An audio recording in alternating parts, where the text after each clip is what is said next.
साथियों जय भीम। मैं हूं इंजीनियर स्नेहा और आप देख रहे हैं नेशनल चौपाल। बता दें कि कल 9 तारीख है और कल 9 तारीख को देश के अंदर नरेंद्र मोदी तीसरी बार प्रधानमंत्री बनने जा रहे हैं। देश के अंदर 2024 के लोकसभा चुनाव का इंतजार सभी लोग कर रहे थे और उसके बाद नतीजे सबके सामने हैं। एक तरफ एनडीए है और दूसरी तरफ इंडी अलायंस को देखा जा रहा है। इस जीत में इंडिया अलायंस इसलिए खुश है कि हम सरकार नहीं बना पाए, लेकिन कई सीटों पर जहां पर भाजपा 400 पार करने वाली थी, वहां पर इंडिया अलायंस ने उन्हें रोक लगा दी। इंडिया अलायंस इसलिए भी खुश है क्योंकि उन्होंने नीतीश कुमार को जगह नहीं दी और ना ही उन्हें राष्ट्रीय संयोजक बनाया। भारतीय जनता पार्टी इसलिए खुश है कि कम से कम उनके 5 साल बच गए। आने वाले 2025 में विश्व हिंदू परिषद, राष्ट्रीय स्वयंसेवक संघ, तमाम लोग हिंदू राष्ट्र के लिए, हिंदुत्व के एजेंडे के लिए अपने आप को समर्पित करने वाले लोग 2025 में महोत्सव मनाने वाले थे। राम मंदिर बन चुका। ऐसे में ये सारी बातों को देखते हैं या फिर सारा सिनारियो देखते हैं। इंडी अलायंस चाहता तो बीजेपी को रोक सकता था, लेकिन इंडी अलायंस खुद मतलब खासकर कांग्रेस ही नहीं चाहती थी कि भारतीय जनता पार्टी को इस बार रोका जाए। मैं हमेशा कहती हूँ कि कांग्रेस भाजपा दोनों की विचारधारा एक है और दोनों एक ही सिक्के के दो पहलू हैं। जैसे कि मान्यवर कांशीराम साहब कहते थे कि कांग्रेस और भारतीय जनता पार्टी एक नागनाथ है, एक सापनाथ है, हूबहू दोनों की विचारधारा क्योंकि एक ही है। तो ऐसे में इंडिया अलायंस ने क्या खुद तलवार छोड़ दी और ये कहा कि भाई देश अब तुम ही संभालो। ये जो 5 साल हैं, ये 5 साल फिर से क्या इंडिया अलायंस ने या कांग्रेस ने खुद भारतीय जनता पार्टी को सौंप दिए? क्या क्या ये तमाम बातें, आंकड़े क्या कहते हैं, इसके आधार पर हम आज बातचीत कर रहे हैं या बातचीत करेंगे। हम आपको वो आंकड़े दिखाएंगे कि सिर्फ और सिर्फ जिस प्रकार से आज मीडिया के माध्यम से, ध्रुव राठी जैसे इन्फ्लुएंसर्स के माध्यम से लगातार बहुजन समाज पार्टी पर यह आरोप लगाया जा रहा है कि अगर बहुजन समाज पार्टी चुनावी मैदान में ना होती तो इंडी अलायंस जो है वो इतने कम सीटें नहीं ला पाती और बीजेपी सरकार ना बना पाती। लेकिन ये नहीं बता पा रहा है, चूंकि इनके जातिवादी विचार है, जातिवादी सोच है, ये नहीं बता पा रहा है कि अगर इसी इंडी अलायंस में बहुजन समाज पार्टी को शामिल कर लिया जाता, अखिलेश यादव अपने घमंड को छोड़ देते। अखिलेश यादव के जो लगातार बयानबाजियां आ रही थी गठबंधन के मौके पर, जहां पर कहा था कि बहुजन समाज पार्टी की गारंटी कौन देगा। अभी कोई गारंटी है इंडिया अलायंस से कोई भागकर एनडीए में ना जाएगा, इसकी कोई गारंटी है? लेकिन बावजूद इसके अखिलेश यादव ने बहुजन समाज पार्टी इस गठबंधन में शामिल नहीं होना चाहिए क्योंकि इस प्रकार के बयान दिए थे। इतना ही नहीं, रामगोपाल यादव ने भी कहा छोड़ो मायावती। आपको बार बार हम बताते हैं ये बात। लालू प्रसाद यादव ने कहा कि हम बुलाए ही नहीं। लालू प्रसाद यादव की बात करो या फिर तेजस्वी यादव की बात करो, इनके कारण भी आज भारतीय जनता पार्टी की सरकार बन रही है। तेजस्वी यादव ने तो कह दिया पप्पू यादव को वोट नहीं देना, हमको नहीं देना है तो ना सही पप्पू यादव को भी ना दो, भारतीय जनता पार्टी को दे दो। इसका मतलब क्या है? इसका मतलब ये है कि आरजेडी भी चाहती थी कि बीजेपी को वोट दे दो, भले हमें ना दो। मुलायम सिंह यादव ने ये संसद के अंदर कहा था कि आप बार बार प्रधानमंत्री बनिए, हम आपको देखना चाहते हैं। तो समाजवादी पार्टी के लोग कहो, समाजवादी पार्टी के नेता कहो या फिर आरजेडी के नेता कहो, देखिए किस प्रकार से या बीजेपी के लिए बैटिंग करते हुए नजर आए, लेकिन बी टीम का जो टैग है वो इन पर नहीं लगा कि ये बीजेपी की बी टीम है। ये तस्वीरें खिंचवाते हैं मोहन भागवत के साथ, खाना खाते हैं योगी आदित्यनाथ के साथ, पैर छूते हैं योगी आदित्यनाथ के नरेंद्र मोदी के साथ इनकी तस्वीरें शेयर होती हैं। बावजूद इसके बीजेपी की बी टीम जो है वो बसपा को कहेंगे। अब हम आपको बताएंगे कि ये जो बीजेपी की बी टीम वाला जो बात है, ये बीजेपी की बी टीम कहीं ना कहीं कांग्रेस खुद ही है। कई जगहों पर कांग्रेस ने बी टीम होने का काम किया है और भारतीय जनता पार्टी को जिताने का काम किया है। आपको कुछ तस्वीरें हम दिखाएंगे, फेसबुक पर हम आपको दिखा नहीं पा रहे हैं, लेकिन ये यूट्यूब पर जो वीडियो आएगा नेशनल चौपाल पर, वहां पर ये सारे आप आंकड़े देख पाएंगे। हम 1 नंबर से शुरू करते हैं और आपको ये दिखाने का प्रयास कर रहे हैं। सबसे पहले आपको वो लोकसभा वेस्ट बंगाल की, पश्चिम बंगाल की, जहां पर तृणमूल कांग्रेस ने 42 सीटों पर अकेले चुनाव लड़ा। 42 सीटों पर पश्चिम बंगाल में अकेले चुनाव लड़ती है ममता बनर्जी। फिर भी ममता बनर्जी दीदी रहेगी और बहुजन समाज पार्टी की राष्ट्रीय अध्यक्ष वहां मायावती रहेगी, बहन जी नहीं रहेगी। उसे दीदी कहा जाएगा, भले ही वो बीजेपी के लिए बी टीम का काम करे या फिर कांग्रेस बीजेपी के लिए बी टीम का काम करे, लेकिन इनके लिए जो मनुवादी मीडिया में रिस्पेक्ट है वो बना रहेगा, लेकिन जो दलितों की नेता है उनको उनको वह रिस्पेक्ट नहीं दे पाएंगे। बाद में आरोप प्रत्यारोप जो लगेंगे वो बात अलग है। 42 के 42 सीटों पर आपको बता दें तो तृणमूल कांग्रेस चुनाव लड़ती है और तृणमूल कांग्रेस 42 सीटों पर चुनाव लड़ती है और इन 42 सीटों में से ऐसी ऐसी 8 सीटें हैं जहां पर, और उसी वहीं पर कांग्रेस भी चुनाव लड़ती है। देखिए, इंडिया अलायंस का हिस्सा कांग्रेस भी है और इंडिया अलायंस का हिस्सा टीएमसी भी है, सीपीआई भी है, सीपीएम भी है, लेकिन सारी की सारी पार्टियां जो है वो पश्चिम बंगाल के अंदर चुनावी मैदान में देखने को मिलती हैं। और अन्य भी छोटे मोटे दल हैं, लेकिन हम खासकर उन दलों की बात कर रहे हैं कि जो दल इस गठबंधन में, इंडिया अलायंस में शामिल रहे, जिसमें कि तृणमूल कांग्रेस, जिसने एक भी सीट कांग्रेस के लिए नहीं छोड़ी, और कांग्रेस भी 12 सीटों पर चुनाव लड़ रही है और 12 सीटों में से 8 सीटें कांग्रेस की गलती के कारण, कांग्रेस के चुनावी मैदान में होने के कारण बीजेपी जीत रही है।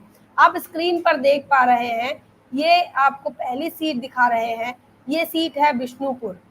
बिष्णुपुर में आप ये देखिए, खान सुमित्रा खान जो है वो बीजेपी के यहाँ पर जीतते हुए नजर आ रहे हैं। दूसरे नंबर पर तृणमूल कांग्रेस है और अंतर देखिए, सिर्फ 5,500 वोटों का अंतर है। और तीसरे नंबर पर कम्युनिस्ट पार्टी ऑफ इंडिया है, मार्क्सवादी कम्युनिस्ट पार्टी। तो यहाँ पर आपको हम ये बताना चाह रहे हैं कि सीपीआई सीपीएम ये भी इस गठबंधन का हिस्सा रहे, लेकिन कम्युनिस्ट पार्टी अलग लड़ती है, communist party of India, Marxist party अलग लड़ती है और कांग्रेस भी अलग लड़ती है। तीनों एक एक अलग अलग, एक एक दो दो सीटों पर ये लोग लड़ते हैं और कांग्रेस भी यहाँ पर 12 सीटों पर लड़ती है और 42 सीटों पर तृणमूल कांग्रेस लड़ रही है। और तृणमूल कांग्रेस को हराने का काम इनके इंडिया अलायंस के ही घटक दल कर रहे हैं, जहां पर जैसे कि आपको हम ये दिखाने की कोशिश कर रहे थे, जहां पर आप ये देख पा रहे हैं कि कैसे यहाँ कम्युनिस्ट पार्टी ऑफ इंडिया के एक कैंडिडेट ने यहाँ तृणमूल कांग्रेस के पूरे जो वोट हैं वो काट लिए और इसी वजह से बीजेपी इस सीट पर जीत गई। तो कांग्रेस की वजह से ही, कांग्रेस ने जब यह गठबंधन हुआ तो ममता बनर्जी अलग से चुनाव लड़ रही थी, इंडिया अलायंस से ममता बनर्जी नहीं संभाली गई और यही कारण रहा कि ममता बनर्जी अकेले चुनाव लड़ी, कांग्रेस की बात उन्होंने सुना नहीं और कांग्रेस ने भी इस सीट पर अपने कैंडिडेट उतारे और ना सिर्फ अपने कैंडिडेट उतारे बल्कि सीपीआई सीपीएम को भी उतार दिया मैदान में और यहाँ बीजेपी की जीत हुई। और ये अगर हुआ है तो यह कांग्रेस और ममता बनर्जी दोनों की वजह से हुआ है, दोनों में जो सामंजस्य नहीं था उनकी वजह से यहाँ पर भारतीय जनता पार्टी को फायदा मिला। दूसरी सीट आपको बता दें कि पुरुलिया की सीट है, पुरुलिया की सीट में भी यही आलम है, यहाँ पर बीजेपी ने भी महतो कैंडिडेट दिया है और टीएमसी ने भी कैंडिडेट दिया और कांग्रेस ने भी, और तीनों महतो ही है। आपको यहाँ बता दें कि यहाँ सीटों का आंकड़ा अगर आप देख सकते हैं स्क्रीन पर, तो इससे आपको समझ में आएगा कि यहाँ पर टीएमसी जीत सकती थी, लेकिन यहाँ टीएमसी को जीतने के लिए जितने वोट चाहिए थे उससे कहीं ज्यादा जो है यहाँ कांग्रेस ने ले लिया और इसी की वजह से बीजेपी यहाँ पर जीत गई। ये दूसरी सीट है, कांग्रेस ने ही भारतीय जनता पार्टी को जिताया है, अगर कांग्रेस चाहती तो यहाँ पर टीएमसी जीत सकती थी। ये जो सीटें आपको दिखा रहे हैं, तीसरी सीट आपको बता रहे हैं, ये कंथी की सीट है और ये कंथी लोकसभा की सीट है। आप यहाँ पर देखिए, जहां पर आप देख सकते हैं यहाँ पर बीजेपी यहाँ पर जीती है, बीजेपी जीत रही है, टीएमसी दूसरे नंबर पर, तीसरे नंबर पर कांग्रेस है। कांग्रेस ने जो वोटों का नुकसान किया टीएमसी का, इसी कारण आप ये देखिए तो यहाँ पर भारतीय जनता पार्टी जीत रही है। चौथी सीट आपको दिखा रहे हैं, ये बनगांव की सीट है और बनगांव की सीट में भी बीजेपी यहाँ जीत रही है। टीएमसी सेकंड नंबर पर है। दूसरे नंबर पर अगर कांग्रेस यहाँ खड़ी नहीं करती अपना कैंडिडेट तो यहाँ टीएमसी आगे निकल जाती, टीएमसी यहाँ जीत जाती, वोटों का फासला ज्यादा नहीं है। रनघाट आप देखिए, उसमें भी communist party of India Marxist CPIM की का ये कैंडिडेट हैं और यहाँ टीएमसी यहाँ पर दूसरे नंबर पर रही हैं और बीजेपी यहाँ जीत रही है। तो जो वोटों के फासले को अगर आप देखते हैं, अगर ये साथ मिलकर लड़ते, अगर या तो कांग्रेस यहाँ कैंडिडेट ना उतारती या तो टीएमसी और कांग्रेस दोनों मिलकर ही सीटों का बंटवारा करते या फिर सीपीआई सीपीएम इनको सीट दे देते, इनको इनका हिस्सा दे देते, तो यह एक दूसरे के आमने सामने नहीं होते। और ये अगर आमने सामने नहीं होते तो यहाँ पर भी भारतीय जनता पार्टी जीत कर नहीं आती। तो ये भारतीय जनता पार्टी को जिताने का काम कोई कर रहा है तो ये इंडिया अलायंस ने ही किया है। यहाँ टीएमसी को रोकने का काम इंडिया अलायंस कर रही है और बीजेपी को जिताने का काम यहाँ पर कांग्रेस के माध्यम से ही हो रहा। ये देखिए ये मालदा है, नॉर्थ मालदा, उत्तर मालदा की ये सीट है। उत्तर मालदा में भी देखिए यहाँ कांग्रेस ने जो वोट काटे हैं उन वोटों को अगर आप टीएमसी में ऐड कर देते हैं तो यहाँ बीजेपी का जो कैंडिडेट है वो नहीं जीत पाता। तो यहाँ तीसरे नंबर पर जो दिख रहा है ये कांग्रेस की सीट है। ये चाहते तो दूसरे नंबर वाले को जिता सकते थे, लेकिन ये इन्होंने ऐसा नहीं किया, यहाँ पर चुनावी मैदान में ही उतारे। और लोकतंत्र में हम ये नहीं कह सकते क्योंकि ये गठबंधन का हिस्सा है, अगर ये गठबंधन में नहीं होते तो हमारी जिद नहीं है कि इन्होंने चुनाव नहीं लड़ना चाहिए। हम ये गठबंधन का हिस्सा है, इसीलिए ये कहा जा रहा है कि इनके बीच में ये सामंजस्य क्यों नहीं बैठा। यह कौन सा ईगो इनको हर्ट कर रहा था, कौन सा घमंड था इनका कि इन्होंने इंडिया अलायंस तो बनाया लेकिन उस इंडिया अलायंस के जो टर्म्स और कंडीशंस थे उस कंडीशंस को उन्होंने उसका पालन नहीं किया। मतलब गठबंधन धर्म को क्यों नहीं निभाया, ये हमारा सवाल है। अगर ये गठबंधन में नहीं होते और एक दूसरे के सामने उतारते तो ये भाई इस देश के अंदर तो खुला लोकतंत्र है, 100 पार्टियां चुनावी मैदान में हो सकती है। दिल्ली में देखिए, दिल्ली में 99 जो लोग हैं 99 पार्टी और इंडिपेंडेंट लोगों ने चुनाव लड़े हैं। तो इसका मतलब ये है कि आप कितने भी लोग या तो गठबंधन एक या तो संगठन के आधार पर या इंडिपेंडेंट आप चुनावी मैदान में उतर सकते हो, लेकिन जब आपने गठबंधन बनाया तो गठबंधन के धर्म को क्यों नहीं निभाया। यहाँ गठबंधन के धर्म को कांग्रेस ने नहीं निभाया और इसी के कारण कांग्रेस के कारण टीएमसी का भी नुकसान हुआ और भारतीय जनता पार्टी को फायदा पहुंचा। और फिर भी जो टैग है ना वो ममता बनर्जी को लग रहा है। अगर या तो ऐसी कुछ सीटें होती जहां पर टीएमसी कैंडिडेट दे रहा है वहां कांग्रेस ना देती, या ऐसी कुछ सीटें होती जहां पर कांग्रेस के कैंडिडेट है वहां टीएमसी अपना कैंडिडेट नहीं देती, लेकिन ऐसा नहीं किया और यही कारण रहा कि यहाँ भारतीय जनता पार्टी जीती। तो कई बार टीएमसी यहाँ बी टीम बनी है, कई बार कांग्रेस यहाँ पर बी टीम बनी है, लेकिन ये मनुवादी मीडिया आपको ये बताएगा कि Bahujan Samaj party B team है, टीएमसी बी टीम है नहीं कहेगा, क्योंकि इनकी जाति है।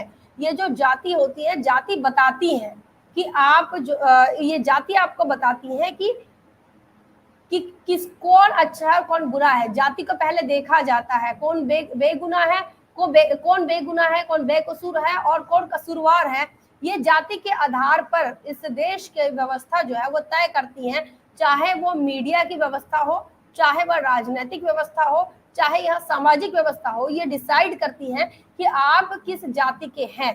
तो ममता बनर्जी सवर्ण है, राहुल गांधी सवर्ण है, इनको बी टीम नहीं कहा जाएगा। हालांकि इनकी विचारधारा हिंदू धर्म से मेल खाती है। ये हिंदू धर्म का लालन पालन, अपने राज धर्म का भी लालन पालन नहीं करते, अपने राज धर्म को नहीं का पालन ये नहीं करते, बल्कि ये अपने जो अपने निजी धर्म को ही ये सार्वजनिक धर्म बताते हैं। ये इनका जो निजी धर्म है उस निजी धर्म को ये सार्वजनिक तौर पर ले आते हैं और राज धर्म में भी अपने निजी धर्म का इन्वॉल्व करके ये हिंदुत्व के पीछ पर ही खेलते हुए नजर आते हैं। और ये आज की तारीख में भारतीय जनता पार्टी को अगर थाली किसी ने सजा कर दी है तो कांग्रेस ने दी है। ये वेस्ट बंगाल के रिजल्ट में आपको दिखा रहे हैं। 7वीं सीट आप देखिए तो रायगंज में भी यही हाल हुआ है। कांग्रेस ने अगर यहाँ पर वोट नहीं काटी होती तो यहाँ बीजेपी यहाँ जीतती नहीं, और यह जो सीट है ये टीएमसी को मिल सकती थी और टीएमसी यहाँ पर जीत सकती थी। इसी के साथ साथ आपको दूसरी सीट दिखा रहे दार्जिलिंग में। दार्जिलिंग में भी बीजेपी ने बीजेपी के हाथ सीट में, ये जो सीट है ये बीजेपी के पक्ष में आई है, बीजेपी के पास आई है। और यहाँ गोपाल लामा यह टीएमसी के कैंडिडेट थे और मुनीश तमंग ये कांग्रेस के कैंडिडेट थे। और यहाँ पर कांग्रेस के जो कैंडिडेट है, इन्होंने कांग्रेस के कैंडिडेट ने अलग चुनाव लड़ा, तीसरे नंबर पर है, दूसरे नंबर पर गोपाल लामा रहे, और यहाँ पर बीजेपी जीत रही है। वहीं आपको कुछ यहाँ कुछ तस्वीरें जो है ये आपको बता रहे हैं, ये ओडिशा की तस्वीर है। भुवनेश्वर में आप देखिए, भुवनेश्वर के अंदर भी यहाँ बीजेडी को इन्होंने शामिल नहीं किया। बीजू जनता दल अपने अकेले दम पर, अपने अकेले बलबूते पर चुनाव लड़ी। अच्छा, जहां जहां पर भी जो छोटे दल हैं, उन छोटे दलों को कांग्रेस ने खत्म करने का पूरा प्रयास किया। आज बीजेडी के पास कोई आंकड़ा नहीं है, बीजेडी यहाँ पर 0 सीट पर आपको देखने को मिलेगी। अब यहाँ आपको ये भुवनेश्वर की दिखाए, और उसके बाद जगत सिंहपुर की आप देखिए, तो जगत सिंहपुर में भी बीजेपी जीत रही है, कांग्रेस तीसरे नंबर पर। अगर कांग्रेस यही अपनी सूझबूझ दिखाती, और जिस प्रकार से कांग्रेस ने बहुजन समाज पार्टी को अपने इंडिया अलायंस में शामिल नहीं किया, नीतीश कुमार को, जिसने इंडिया अलायंस की नींव रखी थी, नीतीश कुमार को भी इंडिया अलायंस छोड़ के जाना पड़ा, और वो एनडीए के पास जो एनडीए के पास चले गए, वहां शामिल हो गए। तो देखिए बीजेपी का जो स्वभाव है, सुभाषपा को बीजेपी ने स्वीकार किया, अपना दल को स्वीकार किया, उसके बाद जो तमाम छोटे मोटे दल थे, उन तमाम दलों को एनडीए ने अपना हिस्सा बनाया। लेकिन इंडिया अलायंस में एक ऐसा ईगो देखने को मिला कि जिसने इंडिया अलायंस की कंसेप्ट बनाई, वही नीतीश कुमार इनको नहीं चले, और अंत में बिहार के अंदर क्या हुआ, नीतीश कुमार को ज्यादा सीटें आती है, आरजेडी को मात्र 4 सीटें आती है। और ये जो रिजल्ट आया, ये रिजल्ट बताता है कि नीतीश कुमार के साथ इंडिया अलायंस का व्यवहार अच्छा नहीं रहा होगा, तभी जाकर इंडिया अलायंस को छोड़कर नीतीश कुमार जो है वो एनडीए में शामिल हुए। आज के तारीख में जो नरेंद्र मोदी संविधान को नतमस्तक हो रहे हैं, जो अपने आप को पिछड़ा कह रहे हैं, सोशल मीडिया पर आकर, ट्विटर हैंडल पर वो कहते हैं कि मेरे जैसे पिछड़े समाज के लोगों को, ये बात अलग है कि वो ओबीसी की जनगणना में कैसे आए, वो मंडल आयोग की लिस्ट में कैसे शामिल हुए, उससे पहले उन्होंने ये कहा, उसको अगर इग्नोर कर दिया जाए तो वो कह रहे हैं कि मैं पिछड़ा हूं और मुझे इस संविधान की वजह से मौका मिला। ये संविधान के नाम पर जिन्होंने वोट लिया, इन्होंने सारे छोटे मोटे दलों को खत्म किया। पंजाब के अंदर शिरोमणि अकाली दल को खत्म किया, शिरोमणि अकाली दल का जो दूसरा दल है उसको भी यहाँ पर पंजाब के अंदर खत्म किया। आपको ये बता दें कि यहाँ ये जो देख रहे हैं आप, ये ओडिशा की जो सीटें हैं, ओडिशा के अंदर भी कांग्रेस ने ओडिशा के अंदर बीजेडी को खत्म करने का पूरा काम किया। अगर यहाँ बीजेडी को शामिल कर लेते हैं तो यहाँ बीजेपी यहाँ पर नहीं जीतती। और इसी के साथ साथ आपको बता दें कि तेलंगाना में भी यही आलम हुआ है। तेलंगाना के अंदर आइए आप तस्वीरें देख पा रहे हैं, केंद्रपाड़ा लोकसभा की ये सीटें हैं, जहां पर सारी की सारी जो सीटें हैं ये आज की तारीख में भारतीय जनता पार्टी के पास है। तो यही आलम जो है वो आपको ये बता रहा है कि यही आलम सभी जगहों पर रहा, तेलंगाना में भी यही आलम रहा। और तेलंगाना के अंदर भी बीआरएस को इन्होंने साथ में नहीं लिया।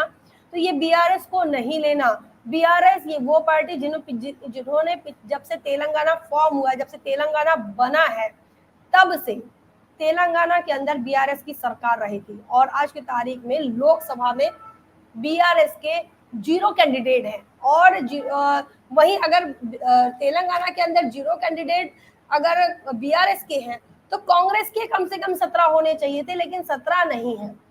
17 जो कैंडिडेट टोटल कैंडिडेट है उसमें से सिर्फ 8 सीटें कांग्रेस को मिल पाई है। और लेकिन ज्यादा से ज्यादा जो सीटें बीजेपी जो 8 सीटों पर बीजेपी ने जहां पर जीत हासिल की है, उन 8 सीटों पर कांग्रेस ने बीआरएस का वोट काटा, या बीआरएस ने कई सीटों पर कांग्रेस का नुकसान किया। इसी वजह से वहां पर भारतीय जनता पार्टी जीतती आ रही है। ये 8 सीटें जो तेलंगाना के अंदर बीजेपी लेकर जा रही है, ये 8 सीटें भी बीजेपी को मिलना मुश्किल था। अगर कांग्रेस यहाँ पर बीआरएस को अपने साथ रख लेती। दिल्ली के अंदर आपको बता दें कि दिल्ली में विधानसभा में आम आदमी पार्टी के पास सबसे ज्यादा विधायक है, 62 विधायक है, और सरकार वहां पर आम आदमी पार्टी की है। लेकिन जब आप लोकसभा की बात कर रहे हैं, देखते हैं तो सातों की सातों लोकसभा पर भारतीय जनता पार्टी का कब्जा वो आज से नहीं, इसके पहले से है। वहीं आपको ये बताया कि एमसीडी में भी, दिल्ली के म्युनिसिपल कॉर्पोरेशन में भी बीजेपी का कब्जा है। तो ये कैसा दल है आम आदमी पार्टी, कैसा दल है जहां पर आप देख सकते हैं कि विधानसभा में इनकी सरकार है लेकिन लोकसभा में इनका एक कैंडिडेट जीत पाना मुश्किल है। और यहाँ तो खैर 4 और 3 सीटों की बात हुई, 3 सीटों पर कांग्रेस लड़ी, 4 सीटों पर आम आदमी पार्टी लड़ी, लेकिन पंजाब में तो हद हो गई।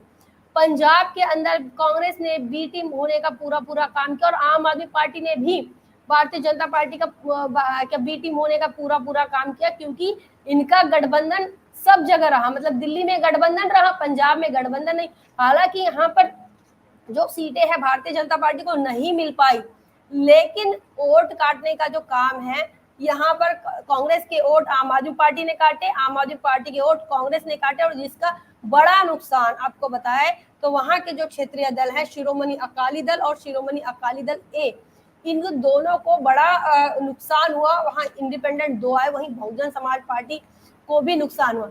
उत्तर प्रदेश के अंदर भी इन्होंने बहुजन समाज पार्टी को शामिल नहीं किया, और इसी कारण जितनी सीटें आज की तारीख में आपको देखने को मिल रही है, भारतीय जनता पार्टी अगर 33 सीटों पर जीत रही है, तो इस 33 सीटों पर जीतने का बड़ा कारण अगर कुछ है तो वह समाजवादी पार्टी का घमंड है, समाजवादी पार्टी की मूर्खता है कि उन्होंने बहुजन समाज पार्टी को शामिल नहीं होने दिया। ना सिर्फ शामिल होने दिया, उन्होंने अपनी जातिवादी सोच के चलते बहुजन समाज पार्टी की नेता, राष्ट्रीय अध्यक्ष बहन मायावती जी का अपमान किया, और ये कारण रहा कि बहुजन समाज पार्टी वहां शामिल नहीं हो पाई। कांग्रेस ने भी न्योता नहीं दिया। नीतीश कुमार प्रयास कर रहे थे, लेकिन जब नीतीश कुमार को राष्ट्रीय संयोजक नहीं बनाया गया, तब नीतीश कुमार बाहर हो जाते और फिर मनमानी करते हैं तेजस्वी यादव, अखिलेश यादव और राहुल गांधी। ये तीनों की मनमानी के कारण बहुजन समाज पार्टी जो है वह इस इंडिया अलायंस में शामिल नहीं हो पाई। सोनिया गांधी चाहती रही कि बहुजन समाज पार्टी गठबंधन में शामिल हो, वरना उत्तर प्रदेश बीजेपी के हाथों में चला जाएगा, और वही हुआ। 33 सीटों पर, यह 33 सीटें भारतीय जनता पार्टी के साथ गई हैं। अगर 33 सीटें भारतीय जनता पार्टी के साथ नहीं जाती और ये 33 सीटें अगर इंडिया अलायंस को मिलती, तो ये 33 सीटें कब मिलती? जब Bahujan Samaj party India alliance में शामिल होता। लेकिन बहुजन समाज पार्टी को पूरे साजिश के साथ वो इस इंडिया अलायंस से दूर रखा गया, अलग थलग रखा गया। एआईएमआईएम को अलग थलग रखा गया, बीआरएस को अलग थलग रखा गया, बीजेडी को अलग थलग रखा गया, और रखा गया, इनको न्योता नहीं दिया गया। ये तमाम कारण है कि कांग्रेस ने जाति को देखकर, जो बैकवर्ड्स है, जो अल्पसंख्यक है, उन तमाम लोगों को, और कुछ ऐसे क्षेत्रीय दल जो अपने क्षेत्र में सरकार बना सकते हैं, उन तमाम दलों से अपने आप को असुरक्षित महसूस करता है कांग्रेस, और इसी कारण से इन्होंने बीजेडी को शामिल नहीं किया। ये कांग्रेस वही है जिसने लालू प्रसाद यादव को जेल में भेजा, ये कांग्रेस वही है जिन्होंने ए राजा को जेल में भेजा, ये कांग्रेस वही है जिन्होंने कई लोगों पर कार्रवाई की। आपको बता दें कि कोयला मंत्री रहे थे मनमोहन सिंह के कार्यकाल में, 2004 के कार्यकाल में कोयला मंत्री शिबू सोरेन, जो कि आदिवासी समाज के, आज भी जेल के अंदर है, और उन जेल में भेजने का काम किसने किया? कांग्रेस ने किया। तो आदिवासियों के नेता हो, ओबीसी के नेता लालू प्रसाद यादव हो, या फिर डीएमके के ए राजा की बात करो, या फिर कन्नी मोजी की बात करो, ये लोग आज भी जेल में हैं। यह जेल में क्यों है? क्योंकि कांग्रेस ने इन्हें जेल में भेजा है। इन्हें लगता है कि ये क्षेत्रीय दल के नेता हैं, अगर इनके क्षेत्र में कांग्रेस को बढ़ाना है तो क्षेत्रीय दल के जो नेता हैं उनकी लीडरशिप को खत्म करना चाहिए। या तो उनकी लीडरशिप को खत्म कर दो, या उन्हें साइड ट्रैक कर दो। एक तो 2 ही पार्टी रहना चाहिए, एक बीजेपी रहना चाहिए, एक कांग्रेस रहना चाहिए। बता दें कि वामन मेश्राम ये कहते हैं कि जब धर्मनिरपेक्षता की हम बात करते हैं देश के अंदर या पढ़ते हैं, तो धर्मनिरपेक्षता की अगर बात करनी है तो बात करने वाला वही है, या साइंस की बात करनी है, विज्ञान की बात करनी है, या धर्म की बात करनी है, तो आपको ये चीज देखने में ज्यादा अचंभा नहीं लगेगा कि साइंस की बात भी वही वही सवर्ण करेगा जो धर्म की बात करेगा, जो धर्म की बात करेगा, कर्मकांड की बात करेगा, पाखंड की बात करेगा, उसी नस्ल के लोग आपको साइंस बताएंगे। वही आपको बता दें, धर्मनिरपेक्षता की बात, जो धर्म की बात करेगा, धर्मान की बात करेगा, निजी धर्म की बात करेगा, उसी नस्ल के लोग आपको धर्मनिरपेक्षता की कंसेप्ट को समझाएंगे। तो ये आलम है इस देश के अंदर, जो लोग सत्ता पक्ष में रहेंगे उसी नस्ल के लोग, उसी विचारधारा के लोग विपक्ष में रहना पसंद करते हैं। किसी तीसरे को जिसकी विचारधारा इनकी विचारधारा से मैच ना हो, जिनका क्षेत्रीय अपना दल हो, अपनी ताकत हो, अपने रिप्रेजेंटेशन हो, अपनी लीडरशिप हो, उन लोगों को ये हमेशा से साइड ट्रैक करते हुए नजर आ रहे हैं। और आज के तारीख में चाहे राहुल गांधी हो, चाहे अखिलेश यादव हो, या फिर तेजस्वी यादव हो, इनके मूर्खता की वजह से आज भारतीय जनता पार्टी फिर से सत्ता में आई है। और भारतीय जनता पार्टी का बड़ा दिल देखिए कि नीतीश कुमार जो 2 बार पलट गए, फिर से उसे अपने पास ओम प्रकाश राजभर कई बार पलटे, ओम प्रकाश राजभर को भी पार्टी अपने पार्टी में शामिल कर रही है, या अपने एनडीए में शामिल कर रही है। तो ये अब बीजेपी जानती है कि ये लोकतंत्र है और यहाँ पर छोटे मोटे दलों का, छोटे मोटे नेताओं का, सबका अपना संगठन है, अपना वोट बैंक है। और इस बात को ध्यान में रखकर सबको साथ लेने की बात भारतीय जनता पार्टी कर रही है। यही कारण है, मार्जिन से ही सही, लेकिन बीजेपी सत्ता में आई है, इंडी अलायंस नहीं। फिर से नरेंद्र मोदी देश के प्रधानमंत्री बन रहे हैं। क्या सोचना है आपका? कमेंट सेक्शन में जरूर लिखिए। बने रहे नेशनल चौपाल पर, तब तक के लिए जय भीम, जय भारत।